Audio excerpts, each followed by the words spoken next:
Vamos lá, pessoal. Nosso primeiro assunto que nós vamos detalhar hoje, já pode colocar essa tarde aqui, Matheus, para a gente, porque o ministro Alexandre de Moraes determinou a soltura de Anderson Torres. Essa decisão saiu no final da tarde de hoje, dessa quinta-feira, preso desde meados de janeiro deste ano, no contexto desse inquérito que apura as responsabilidades dos ataques que aconteceram no dia 8 de janeiro. Anderson Torres deve cumprir uma série de medidas. A gente teve acesso a esse despacho, a essa decisão do ministro Alexandre de Moraes, que determinou a soltura de Anderson Torres. A gente já vai espelhar para vocês agora, então, essa decisão do ministro Alexandre de Moraes. Pode encher a tela, Matheus, que eu acho que é importante que o pessoal de casa consiga acompanhar e ler junto com a gente, acompanhar cada um desses pontos, cada uma das medidas que foram determinadas por Alexandre de Moraes. Está aí.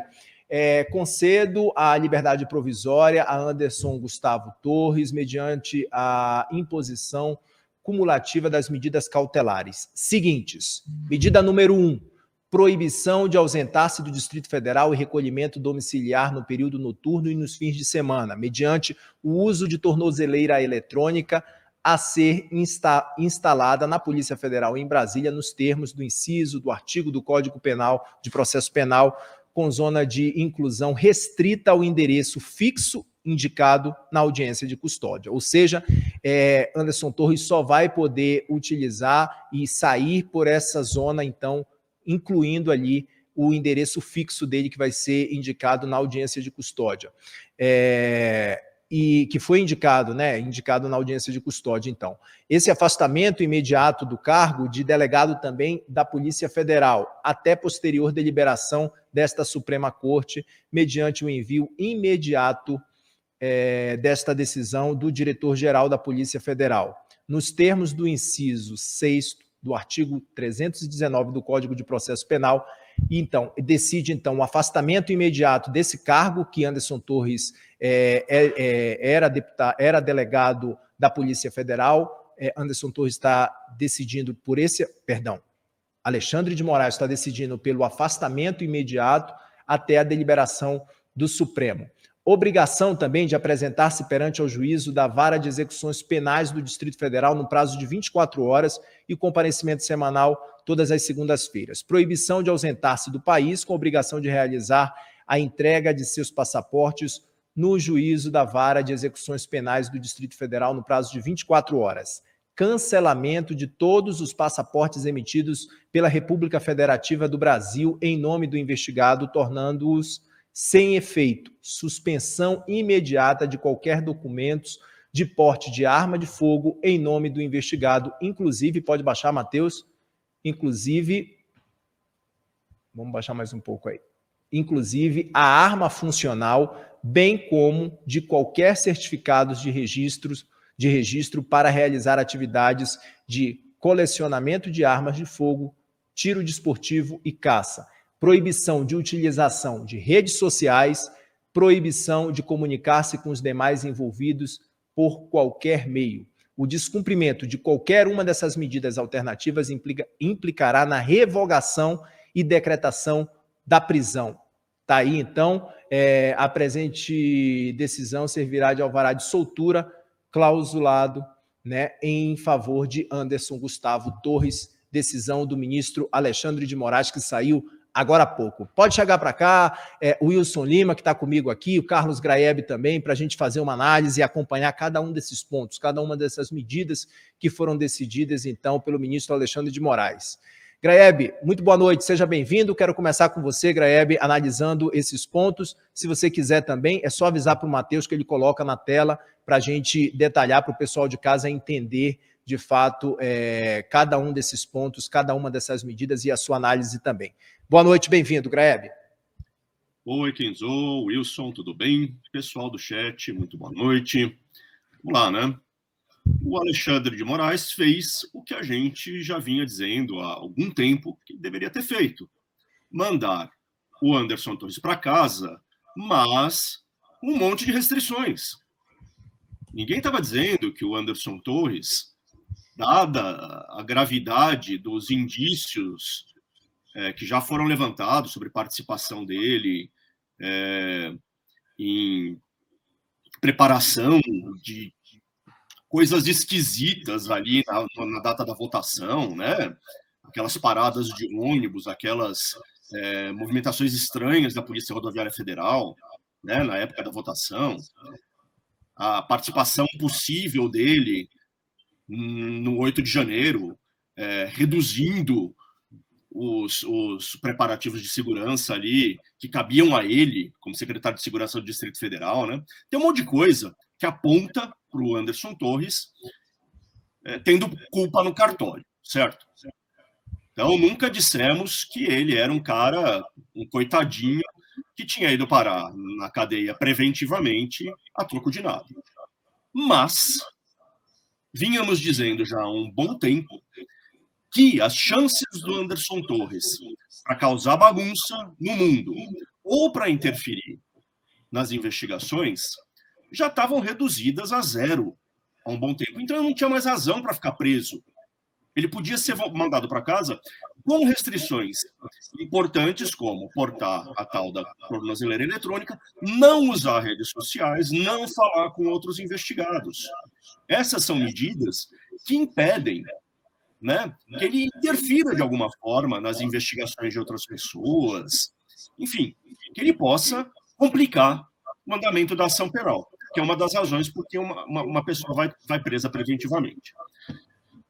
As outras punições, vamos dizer assim, afastamento da função de delegado da PF, perda do porte de armas, inclusive a arma funcional, né, são compatíveis também com a gravidade dos crimes, né, das coisas pelas quais ele está sendo investigado.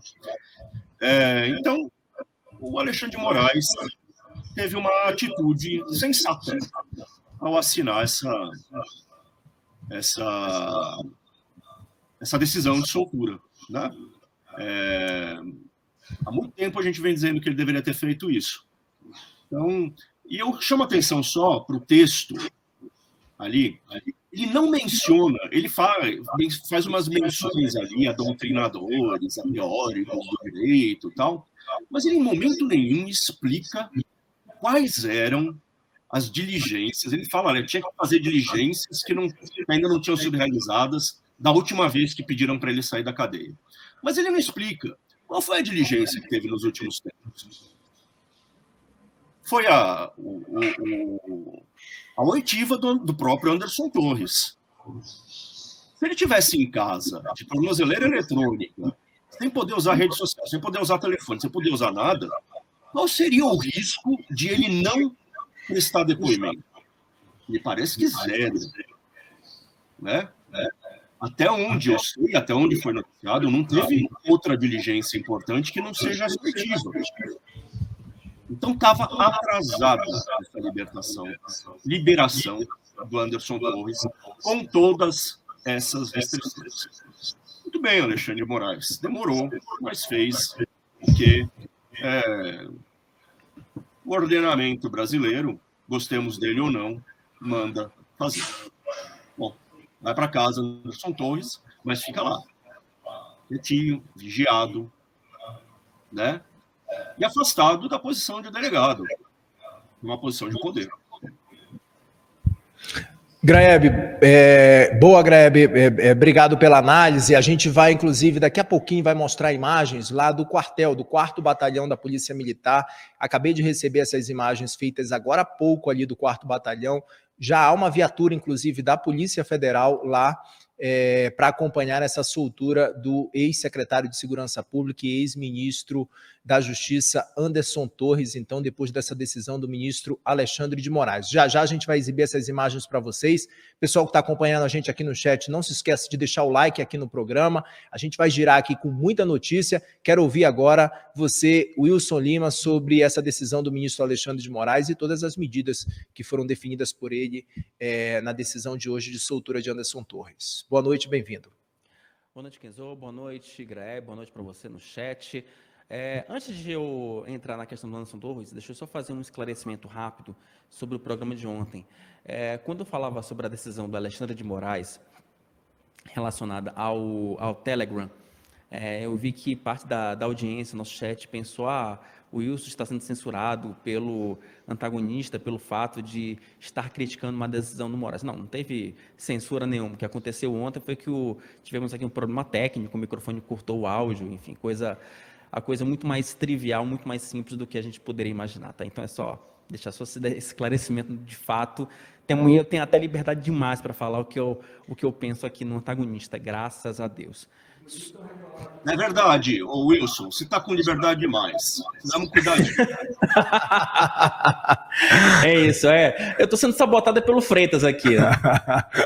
O Freitas que está me sabotando. Olha, não estou sendo censurado pela empresa, é o Freitas que está me sabotando, tá? Ele, inclusive, está aqui do lado. Gente, sobre a questão do Anderson Torres.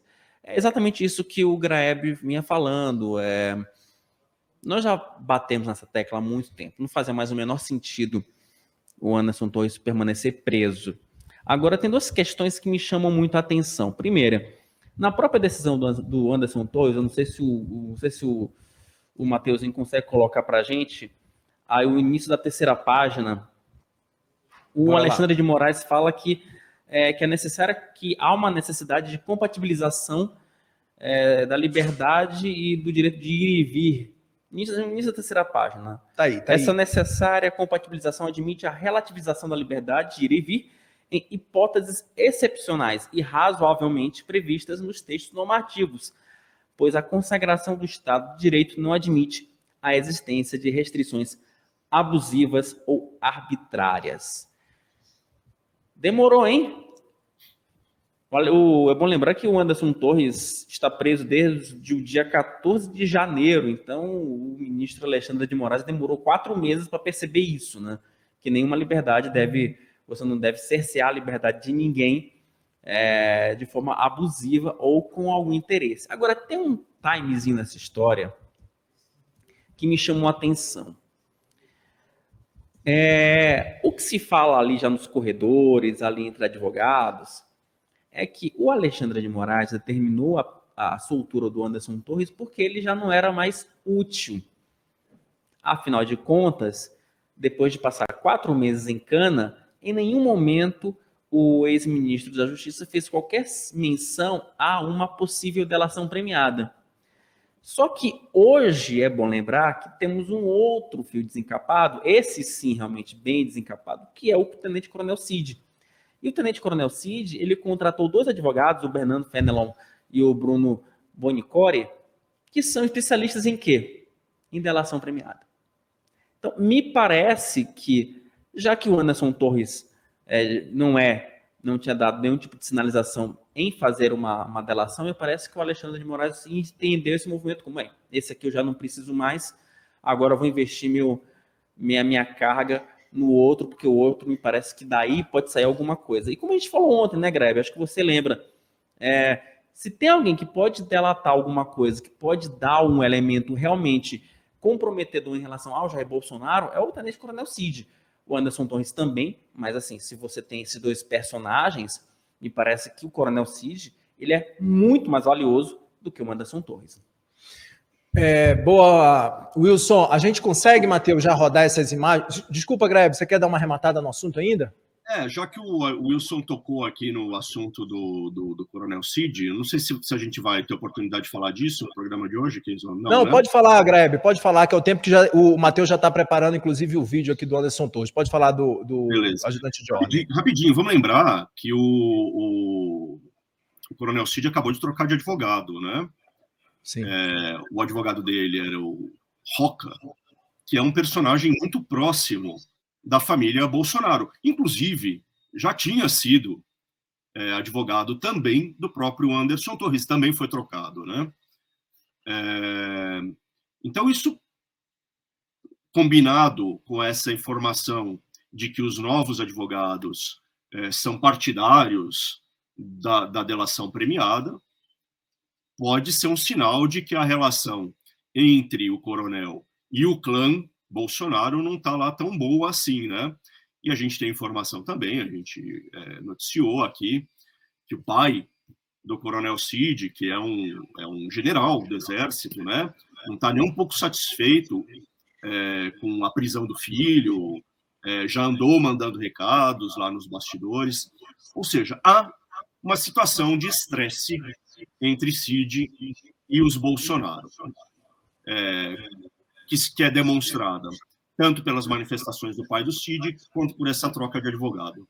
Então, é uma coisa para a gente ficar acompanhando aí de perto. A gente também achou que podia haver, em um determinado momento, delação do Anderson Torres. Não houve. Vamos ver o que acontece no caso do Cid, né? E só um detalhe aleatório, né?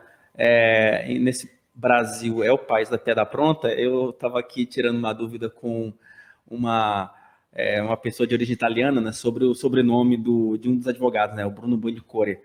E aí a pessoa me falou que, inclusive, esse termo, o sobrenome Buonicore, significa bom coração em italiano. Vamos ver, né? Boa, vamos acompanhar. Gostou, né, Kenzo? Gostou desses detalhes pitorescos, né? Você gosta, né? Eu não só eu gosto, nosso chat também gosta, o Graeb também gosta, olha só.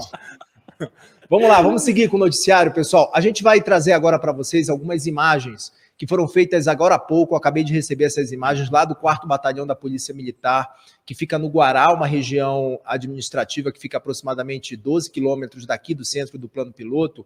E foram registros que foram feitos agora há pouco, então, do batalhão, onde está preso, ainda está preso, né, Anderson Torres. A qualquer momento ele deve sair daí e aí deve procurar, então, a área do sistema prisional ali para colocar a tornozeleira eletrônica como uma das medidas que foi determinada pelo ministro Alexandre de Moraes. Então, a imprensa inteira está nessa expectativa também dessa soltura e da liberdade, então, de Anderson Torres. No momento que ele sair, se ele vai falar com os jornalistas ali, está todo mundo a postos, e a gente também, do Antagonista, está lá acompanhando.